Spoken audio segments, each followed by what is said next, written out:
2 hours before Dean Martin's appearance on The Tonight Show, something was different.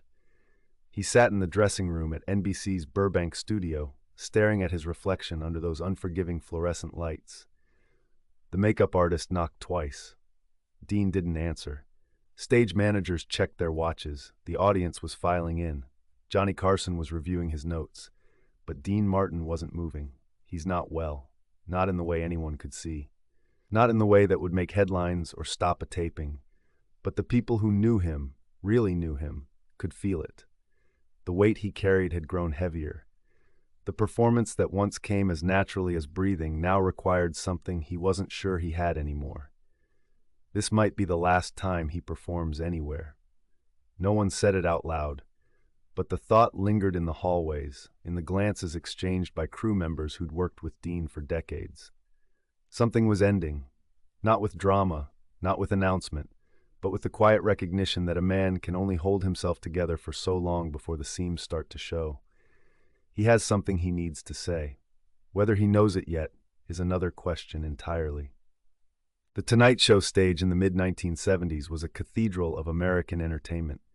Johnny Carson sat behind that iconic desk like a priest of popular culture, mediating between celebrity and audience, translating fame into intimacy night after night. The band played. Ed McMahon laughed. Doc Severinsen's trumpet punctuated punchlines. It was a machine of comfort, predictability, and controlled chaos. Dean Martin had been part of that machine for years. He knew every mark on the floor, every camera angle, every beat of the rhythm. He'd traded jokes with Johnny dozens of times, always with that characteristic ease, the tumbler of whiskey in hand, the half-smile playing at his lips, the eyes that sparkled with something between mischief and melancholy. But tonight felt different from the moment he walked onto the stage. The audience erupted as they always did. Dean waved. He smiled. He moved with that familiar looseness, like a man who'd never met tension in his life. Johnny stood to greet him, hand extended, eyes already crinkling with the setup of whatever joke he'd prepared. They shook hands. They sat. The applause faded, and then Dean Martin stopped performing. It didn't happen all at once. That's the thing people miss when they remember this night, when they try to pinpoint the exact moment everything changed. There was no dramatic collapse, no visible breakdown. Dean still smiled. He still responded to Johnny's questions. He still held his drink with that practiced casualness, but something fundamental had shifted. Johnny asked about Dean's recent show in Vegas, standard opening territory. The kind of question Dean had answered 1,000 times, with 1,000 variations of the same charming deflection. Dean opened his mouth to speak, and forgot what he was going to say. Not in a comedic way. Not as a setup for a joke. He genuinely lost the thought mid-formation, his eyes going somewhere else, his mouth staying open for a fraction of a second too long. The studio audience didn't notice. They were still riding the high of his entrance, still primed to laugh at anything he did. But Johnny noticed. Dean recovered quickly, pivoting to a different story, something about the hotel, the lights, the crowds. His delivery was smooth, professional, exactly what everyone expected. But Johnny Carson had spent years reading people across that desk, calibrating his responses to the micro-expressions most viewers never consciously registered.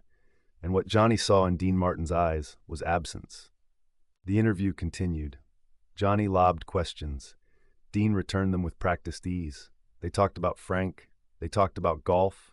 They talked about the old days, the Rat Pack, the clubs where they'd all paid their dues before fame turned them into monuments. The audience laughed in all the right places. Ed McMahon added his booming affirmations. The band punctuated moments with musical stings. Everything was going exactly as it should, except for the silences. They were brief, barely noticeable. 2 seconds here, 3 seconds there. Moments where Dean's response should have started but didn't, where Johnny's follow-up should have landed but hung in the air instead. Most people watching at home wouldn't have registered them as anything unusual. Television is full of tiny gaps, invisible seams between scripted and spontaneous. But in the studio, those silences felt enormous. Johnny did something unusual. He stopped trying to fill them. Johnny Carson's genius had always been his timing, his ability to rescue a dying joke or amplify a successful one with nothing more than a look or a perfectly placed word. He was the safety net beneath every guest who walked onto that stage. If you stumbled, Johnny caught you. If you soared, Johnny elevated you higher. It was his role, his craft, his responsibility. But when Dean Martin forgot his lines that night, Johnny Carson let the silence stay. It happened most noticeably during a story about Dean's son.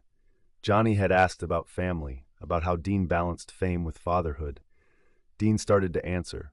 He got 3 sentences in, something about baseball games and trying to make it home for dinner, and then he just stopped. His mouth closed. His eyes stayed on Johnny, but the words didn't come. The audience shifted, not uncomfortably yet, but with the subtle rustling that indicates collective uncertainty. Was this a bit? Was Dean setting up a punchline? Should they laugh? Johnny didn't move. He didn't lean forward with a rescue question.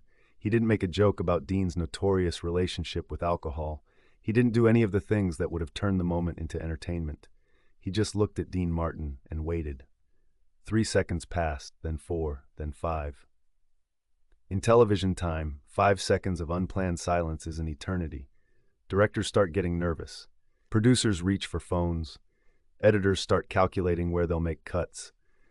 But Johnny Carson sat absolutely still, his eyes never leaving Dean's face, giving his friend something that had become increasingly rare in Dean's life: permission to be lost. Dean blinked.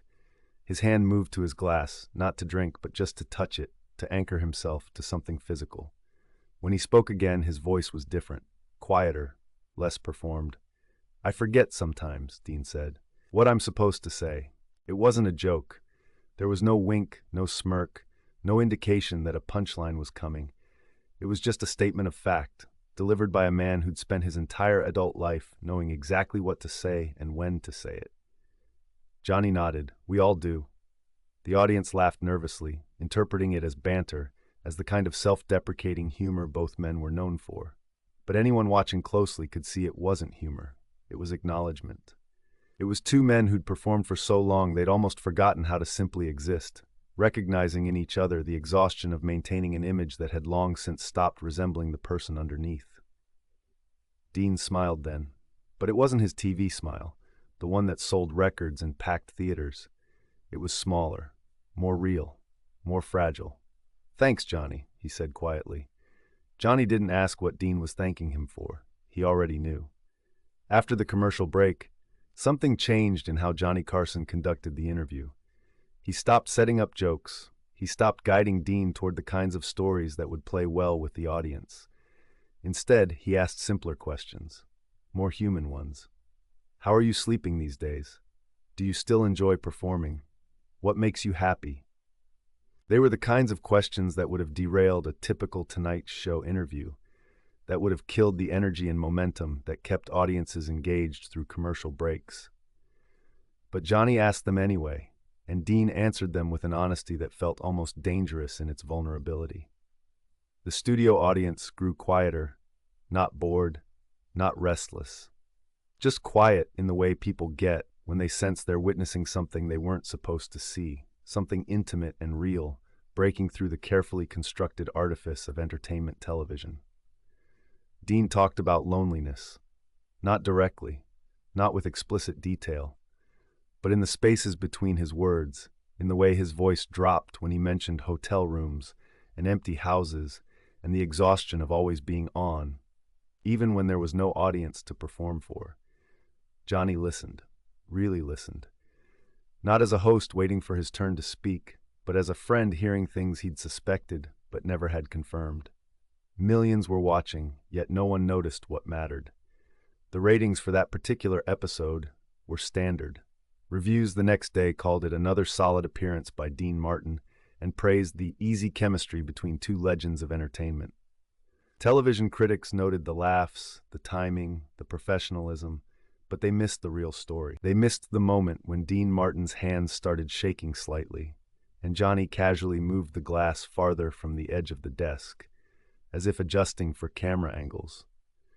They missed when Dean's voice cracked halfway through a sentence about his mother, and Johnny seamlessly redirected to a different topic without making it seem like a rescue.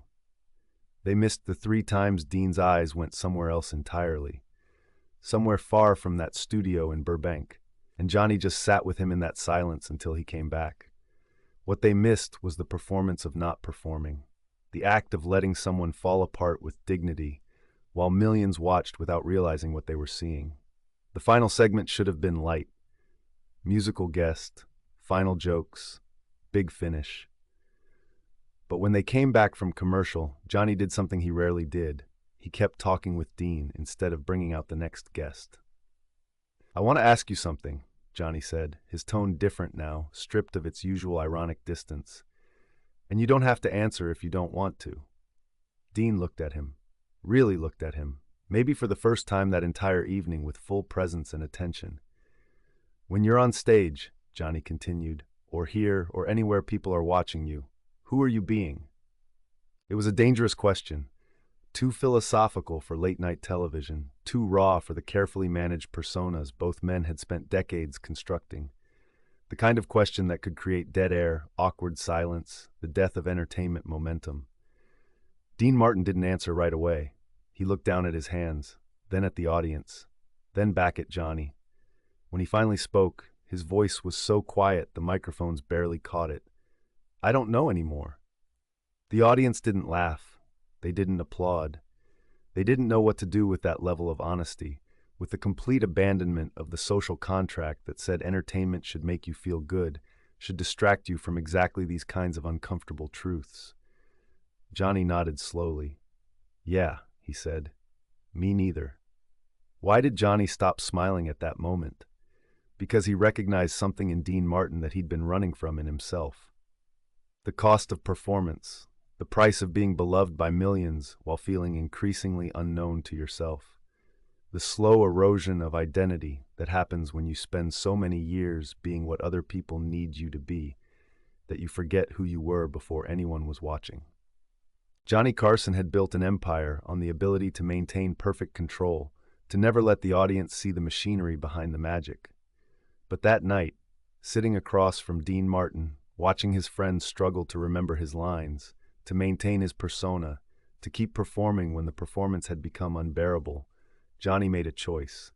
He let the machine break down. Not dramatically, not with announcement or explanation, but simply by refusing to do what he'd always done, by allowing silence instead of filling it, by treating the man across from him as a human being rather than a source of entertainment value. It was an act of kindness disguised as nothing at all. Imagine the studio lights still burning, but no one speaking. That's what the last 3 minutes of Dean Martin's appearance looked like. Not literally silent. They still talked, still exchanged words. But the silence underneath was louder than anything they said. Dean told a story about his childhood, about singing in small clubs before anyone knew his name, when performance was joy rather than obligation. His voice softened as he spoke, losing the practiced cadence of the entertainer and finding something more genuine, more wounded. Johnny listened without interrupting, without trying to make it funny or light or palatable. He just let Dean talk, let him wander through memories and half-finished thoughts, let him be confused and sad and honest in a way that television almost never permits. The audience stayed with them, not because it was entertaining in the traditional sense, but because it was real in a way that felt increasingly rare. They were watching two men, both at the peaks of their careers, both seemingly invincible in the public imagination, admit to each other and to millions of strangers that they were tired. Just tired. Of performing. Of pretending. Of being the versions of themselves that everyone expected and no one questioned. When the show finally ended, when the band played its closing theme and the credits started to roll, Johnny and Dean stayed seated for a moment longer than usual. The audience was applauding. The cameras were pulling back, but neither man moved. They looked at each other across that desk, across all those years of performance and partnership and mutual understanding of what it meant to live inside an image that had become both armor and prison. Dean stood first. He extended his hand. Johnny took it. "Thank you," Dean said again. Quieter this time, meant only for Johnny. Johnny nodded. He didn't say anything. There was nothing that needed to be said. They both understood that something had ended that night. Not their friendship, not their careers, but something subtler and more profound, the pretense that any of it was sustainable, that the performance could continue indefinitely without cost, that the men they'd become for the cameras bore any meaningful relationship to whoever they'd been before the lights turned on. What Dean said off camera never reached the audience. As the studio emptied and the crew began breaking down equipment, Dean walked back toward the desk one more time. Johnny was gathering his notes, preparing to leave. He looked up as Dean approached. They stood there in the half-lit studio, surrounded by the apparatus of entertainment television, and spoke quietly for several minutes. No microphones recorded it. No cameras captured it. The conversation belonged only to them. But crew members who were working nearby would later report that Johnny's expression changed during that exchange. That's something Dean said, something about time, about performance, about the difference between who you are and who people think you are, landed with visible weight. When Dean finally left the stage, Johnny sat back down at his desk alone. The lights were mostly off. The studio was nearly empty. He sat there for a long time, just thinking. That silence stayed with Johnny long after the cameras stopped. In later years, Johnny would occasionally reference that night in interviews, though never with specific details. He'd talk about the cost of performance, about the loneliness of fame, about what it meant to maintain an image for decades while the person underneath gradually dissolved. "Dean Martin taught me something important that night," Johnny once said in a rare candid moment. "He taught me that forgetting your lines isn't the worst thing that can happen. Forgetting yourself is worse." The episode aired as planned. The network was satisfied. The ratings were good. Most viewers remembered it as another entertaining appearance by a beloved star, exactly what they'd come to expect from The Tonight Show. But a small number of people, those who understood performance from the inside, who knew what it cost to maintain charm under pressure, who recognized the signs of someone approaching their limits, saw something different. They saw the night Dean Martin stopped performing, and they saw Johnny Carson make the remarkable choice to stop performing with him. Dean Martin continued appearing on television for several more years. He continued performing in Vegas, recording albums, maintaining the image of the effortlessly cool entertainer who never seemed troubled by anything deeper than where to find the next drink or the next laugh. But people who knew him noticed changes. Longer pauses during performances, more frequent moments of looking past the audience rather than at them, times when the smile would hold but the eyes would go somewhere else entirely. He never forgot his lines quite that obviously again. He was too professional for that, too practiced at recovery, but the ease was gone.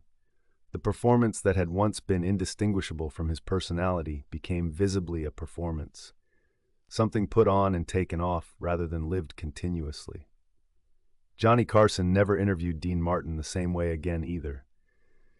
In their subsequent appearances together, there was an unspoken understanding between them, a gentleness in how Johnny handled moments when Dean seemed to drift, a protectiveness that hadn't been necessary before.